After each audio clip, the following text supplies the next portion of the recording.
What's going on YouTube? I'm Colin, you're watching No Fashion, and today we're going to be talking about Chanel. So no matter how much you spend, if you don't take good care of what you have, you won't be well dressed. Chanel, founded in 1910 as Parfums Chanel, is one of the largest purveyors of perfumes in the world, but the company also offers designer clothes and accessories.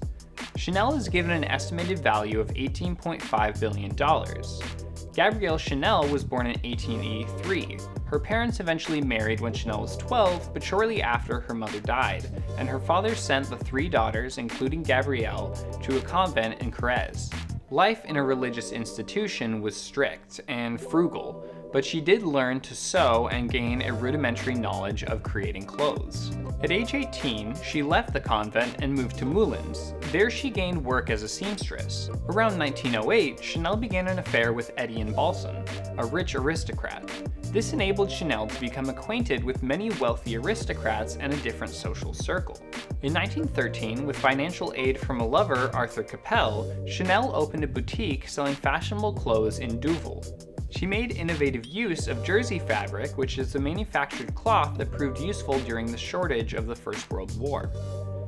By 1919, Chanel was able to open her first boutique in Paris on 31 Rue Cabanne, at the heart of the most fashionable area of Paris. In 1938, she retired from the fashion business. However, 16 years later, she made a determined comeback after becoming fed up with seeing French fashion become dominated by men. Her first post-war collection was not well received by critics, but it proved immensely popular with the general public. At the start of the Second World War in 1939, Chanel closed her shop, stating that war was not a time for fashion. In the climate of post-war integrations, Chanel moved to Switzerland, where she resided until 1954. The post-war period saw the emergence of new male designers such as Christian Dior, who began to eclipse Chanel's branding. However, in 1954, she returned to Paris to reopen her couture house. Her post-war label was successful in America and Britain, but less so in France, as many Frenchmen continued to hold her war record against her. In the post-war period, Coco Chanel felt the need for a revolution in women's clothes. She began by liberating women from the bondage of the corset and encouraged a casual but elegant range of clothes. Her fashion symbolized some of the social and political changes of the time. Chanel had designed black dresses as early as 1913. However, American Vogue in 1926 described a garçon-style black day dress as the Chanel Ford, the frock that all the world will wear. Thus, Coco Chanel's iconic little black dress took the fashion world by storm. And although the use of black fabric in fashion has a long history, Chanel has been credited as the originator ever since.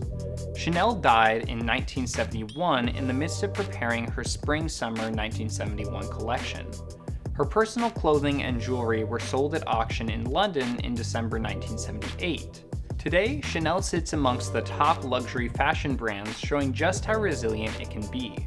The iconic creative director Karl Lagerfeld recently passed away at the age of 85. Karl has been the creative director for Chanel for the past 36 years, and the title will now be passing to the previous director of Chanel's fashion creation studio, Virginie Viard. Although there have been no releases yet under the creative change, it holds a world of possibilities as the brand and Viard find its feet in the space it is in today. Chanel is a brand at the heart of women's rights.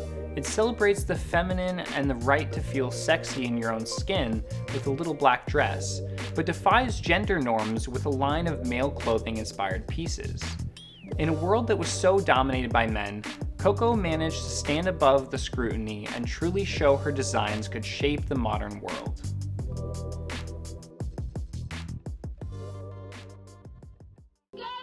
Thank you guys so much for watching this video. If you like what you saw here today, please consider liking the video.